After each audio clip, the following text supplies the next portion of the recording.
Dewan Perwakilan Rakyat Daerah DPRD Lampung Tengah menggelar rapat paripurna penyampaian laporan hasil penyerapan aspirasi masyarakat atau reses tahap 2 masa sidang pertama tahun 2020. Rapat digelar di gedung Dewan setempat Senin 16 Maret 2020.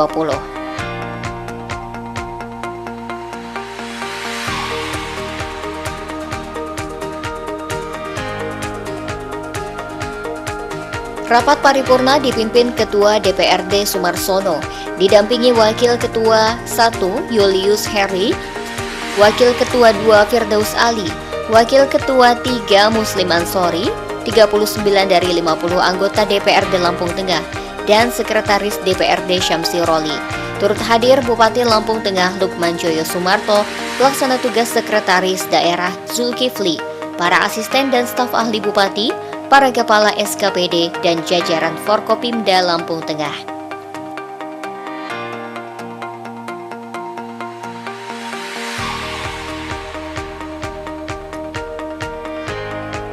Rapat paripurna dilakukan sebagai tindak lanjut dari hasil kegiatan reses tahap 2 atau penjaringan aspirasi masyarakat. Sebelumnya, seluruh anggota DPRD Lampung Tengah mendatangi konstituen di daerah pemilihan masing-masing. Paripurna diawali dengan menyanyikan lagu kebangsaan Indonesia Raya yang dilakukan oleh seluruh peserta rapat paripurna yang hadir.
Selanjutnya, Ketua DPRD Lampung Tengah Sumarsono meminta kepada masing-masing perwakilan atau juru bicara dari masing-masing dapil untuk melaporkan hasil resesnya.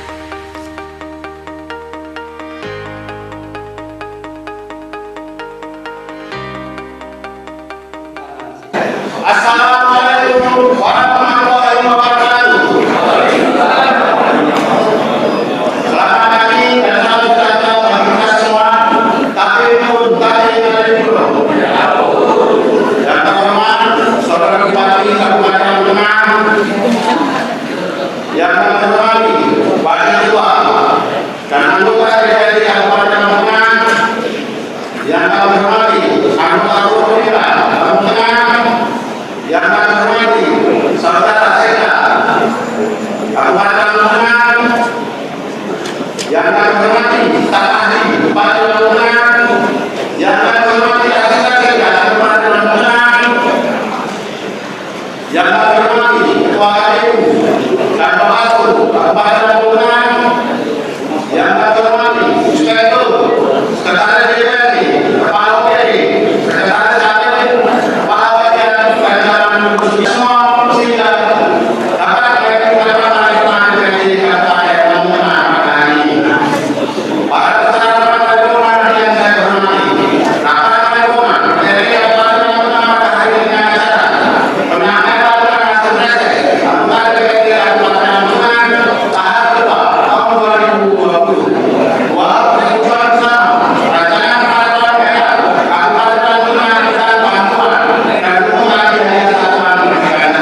Reses atau masa reses adalah masa di mana anggota DPRD melakukan kegiatan di luar masa sidang, terutama di luar gedung dewan. Misalnya, untuk melakukan kunjungan kerja, baik yang dilakukan anggota secara perseorangan maupun secara berkelompok. Reses merupakan komunikasi dua arah antara wakil rakyat dengan konstituen melalui kunjungan kerja secara berkala. Hal ini merupakan kewajiban seluruh wakil rakyat untuk bertemu dengan konstituennya secara rutin pada setiap masa reses.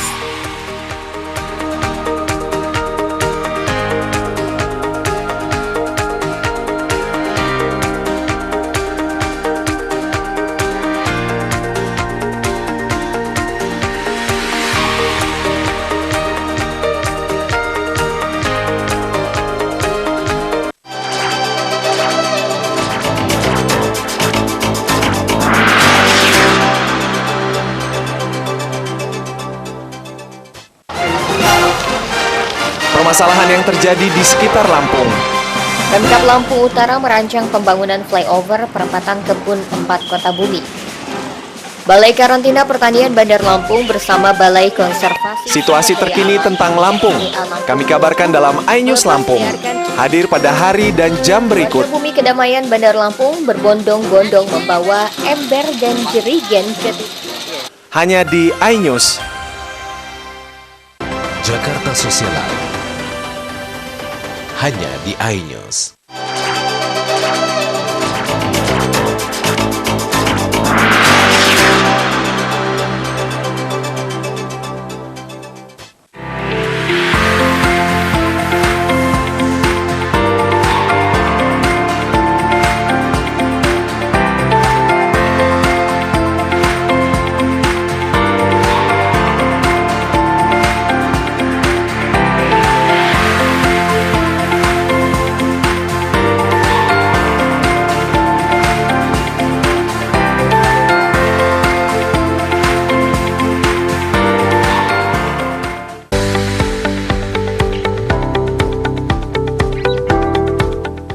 Reses adalah komunikasi dua arah antara legislatif dengan konstituen melalui kunjungan kerja secara berkala. Hal ini merupakan kewajiban anggota DPRD untuk bertemu dengan konstituennya secara rutin pada setiap masa reses.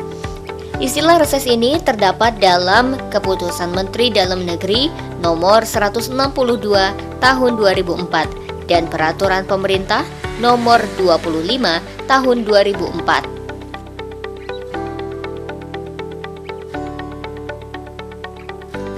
Dalam 1 tahun sidang, waktu kerja DPRD dibagi menjadi 4 atau 5 masa persidangan, di mana setiap masa persidangan terdiri dari masa sidang dan masa reses. Di masa reses ini, anggota DPRD mendapatkan kesempatan pulang ke dapilnya, sambil menyerap informasi dan aspirasi rakyat yang diwakilinya.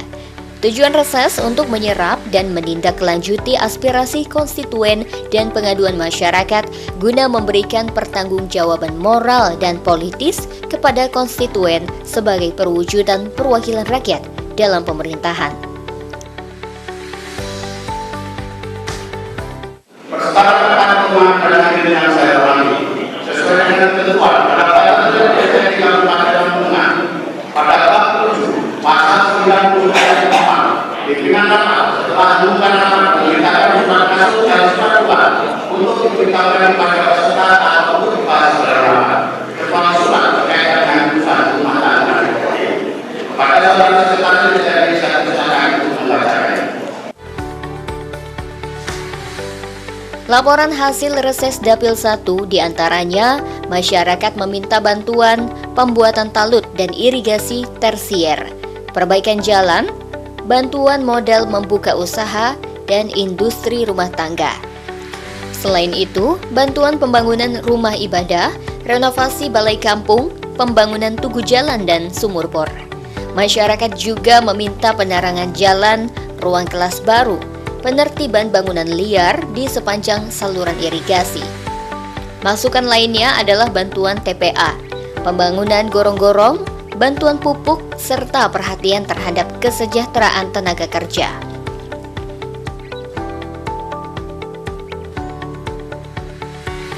Kemudian wilayah Dapil 2 dan Dapil 3 tidak jauh berbeda dengan di Dapil 1. Masyarakat meminta peningkatan pembangunan jalan karena masih banyaknya jalan yang rusak. Masyarakat juga meminta adanya bantuan pembangunan jembatan, drainase, serta pengadaan sumur bor. Pengadaan sumur bor penting karena pada saat kemarau, masyarakat kesulitan air bersih.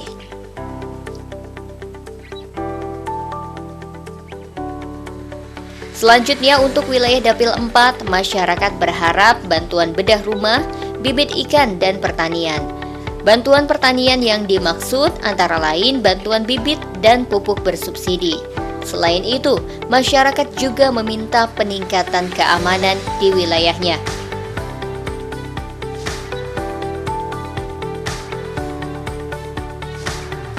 Kemudian, laporan hasil reses Dapil 4, selain permintaan peningkatan dan pembangunan jalan, masyarakat juga meminta adanya pembangunan jembatan, renovasi sekolah, renovasi rumah ibadah, pembangunan gedung serbaguna. Masyarakat juga meminta bantuan hand traktor serta pengadaan sumur bor.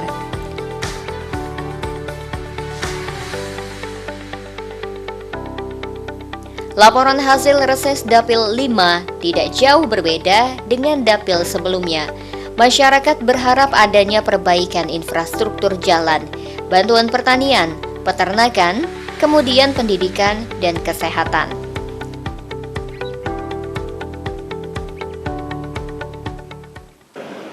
Pemerintah Provinsi Lampung, Sekretariat Daerah, Bana Lampung, 11 Februari 2020.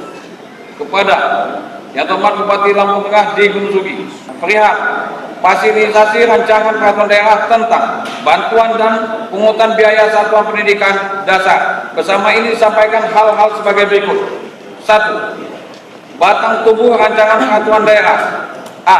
Pasal 8 dan pasal 10 agar dijadikan satu pasal utuh dengan mengutip ketentuan pada pasal 9 Peraturan Menteri Pendidikan dan Kebudayaan Nomor 44 Tahun 2012 tentang pungutan dan sumbangan biaya pendidikan pada satuan pendidikan dasar menjadi pasal 1 ayat 1. Satuan pendidikan dasar yang diselenggarakan oleh pemerintah daerah dilarang memungut biaya satuan pendidikan.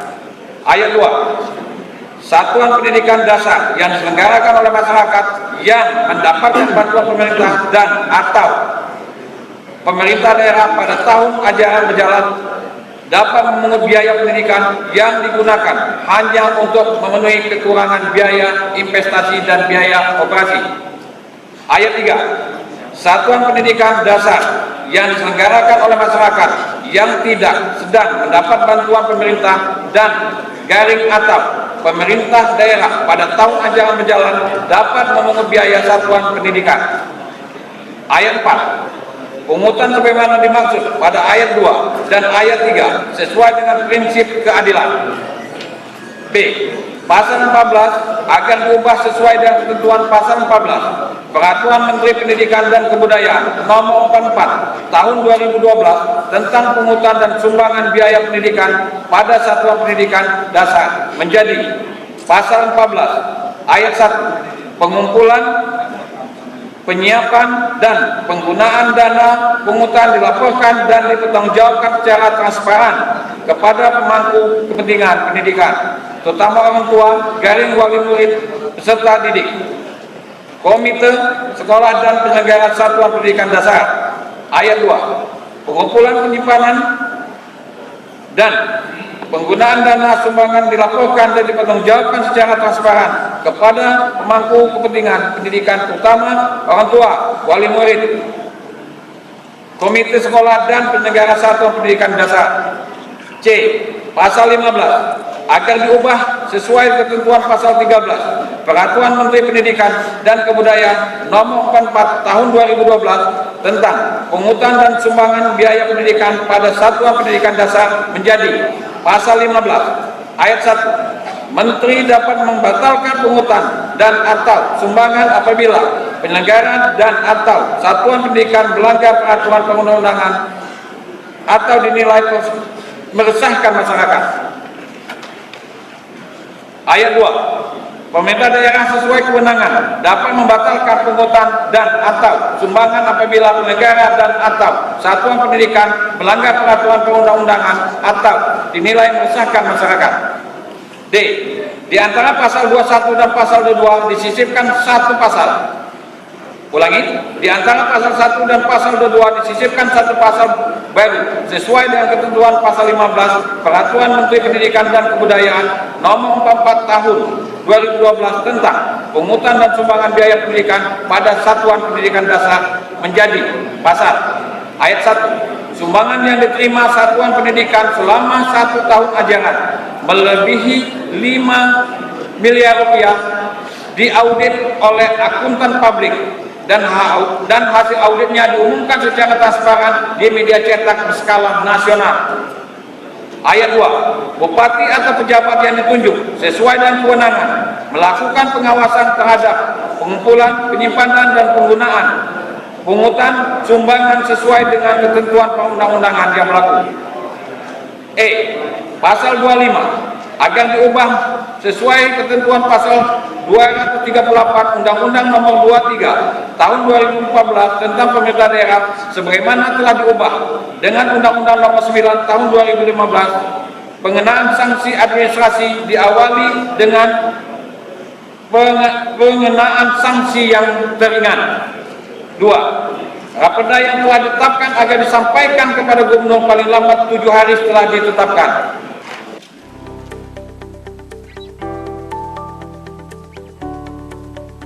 Usai Sekretaris DPRD Lampung Tengah Syamsiroli membacakan surat-surat masuk, sidang dilanjutkan dengan penyerahan laporan hasil reses dari masing-masing daerah pemilihan.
International News pada hari dan jam berikut hanya di iNews. Gak bikin kepo. Obrolan santai penuh informasi menarik. Penuaan diri itu dimulai dari sel tubuh kita dan dari Intermezzo, Senin hingga Jumat pukul 11.03 waktu Indonesia Barat.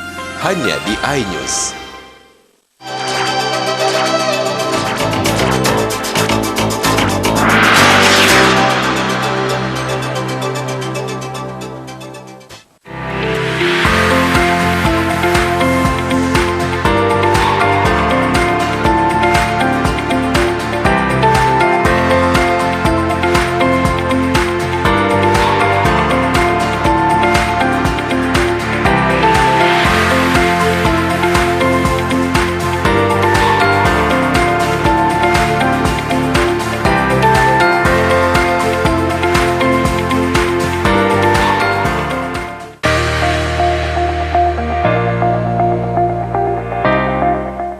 Usai sidang paripurna penyerahan laporan hasil reses tahap 2 tahun 2020, sidang dilanjutkan dengan paripurna pengesahan Raperda tentang bantuan dan pungutan biaya satuan pendidikan dasar. Pada paripurna kita lanjutkan dengan laporan yang khusus dari Komisi 4 yang membahas Raperda tentang bantuan dan pungutan biaya satuan pendidikan dasar. Kepada pembicara yang khusus saya persilakan untuk menyampaikan. Pandangan umum persetujuan bersama Raperda tentang bantuan dan pungutan biaya satuan pendidikan dasar dibacakan oleh perwakilan Panitia Khusus Raperda, Haki. Sidang paripurna yang kami hormati, laporan yuridis dan psikologis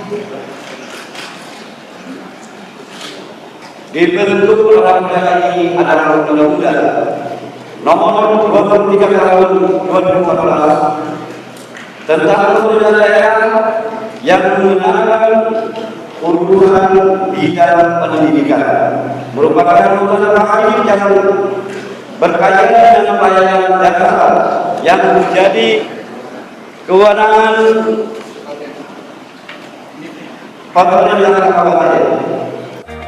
Pandangan fraksi-fraksi disepakati disampaikan secara tertulis dan tidak dibacakan saat sidang paripurna berlangsung.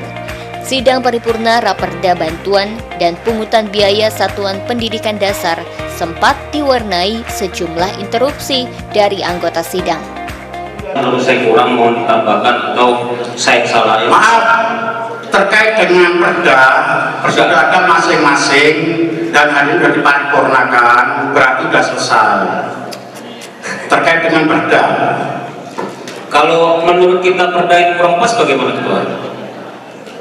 Apakah tetap terima? Secara institusi tadi sudah disampaikan. Makanya tadi saya tunggu sampai selesai dan menurut panitia khusus rapat sudah menyepakati perda ini sudah selesai. Kalau ada pasal per pasal nanti ajukan ke revisi secara melalui fraksinya, disetujui atau tidak, mekanismenya berbeda. Tidak ada debat khusus lagi terkait dengan perda ini. Serahkan secara tulis. Karena itu mereka sudah di depan, dikasih juga atau diteruskan. Yang satu ini.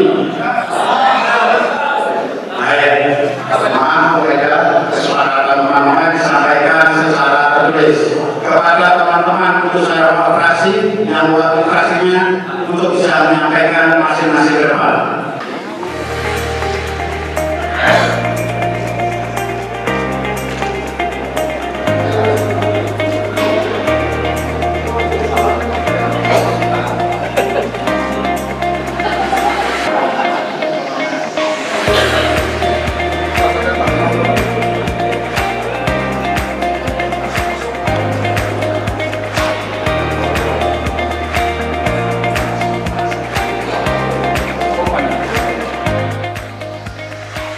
Ketua DPRD Lampung Tengah melanjutkan sidang pandangan umum persetujuan bersama Raperda tentang bantuan dan pungutan biaya satuan pendidikan dasar yang sempat terhenti oleh interupsi. Pelaku pendidikan di Lampung Tengah ini, jangan sampai perda ini memunculkan kesalahpahaman dan lain sebagainya.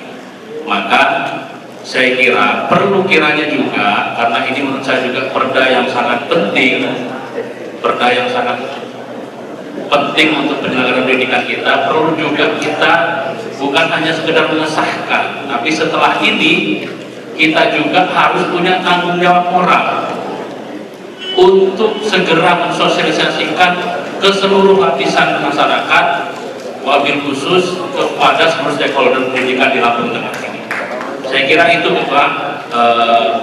usul saya, kalau bisa memang memungkinkan segera setelah ini nanti mendapat nomor ini untuk langsung kita sosialisasikan ke masyarakat, khususnya di DPRD kita ini.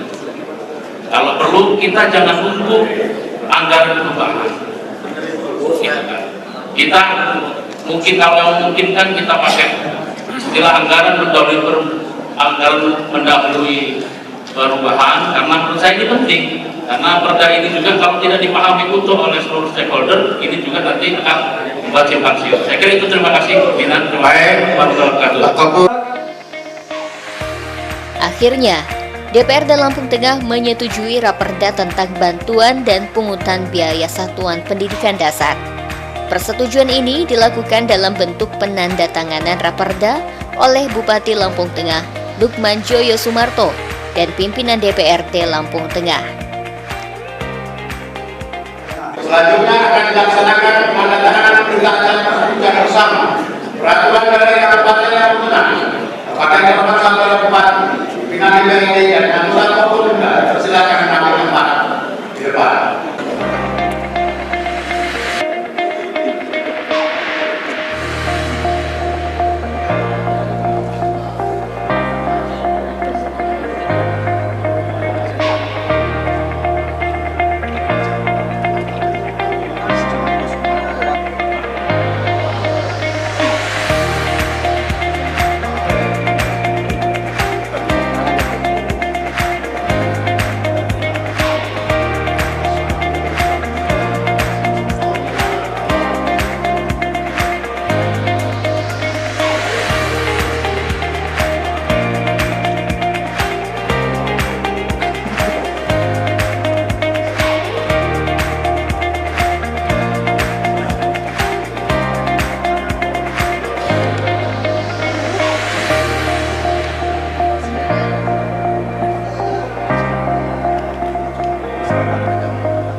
Usai penandatanganan Raperda, rapat paripurna DPRD Lampung Tengah dengan agenda pengesahan Raperda tentang bantuan dan pungutan biaya satuan pendidikan dasar ditutup. Saya mohon apabila telah memimpin rapat perkara ini terdapat kekurangan dan kesalahan. Marilah rapat paripurna ini kita akhiri dengan bersama-sama mengucap Alhamdulillah. Kenapa pasal sikap pun mari kita saya kurang muncul di Ahad Malaysia Prabowo.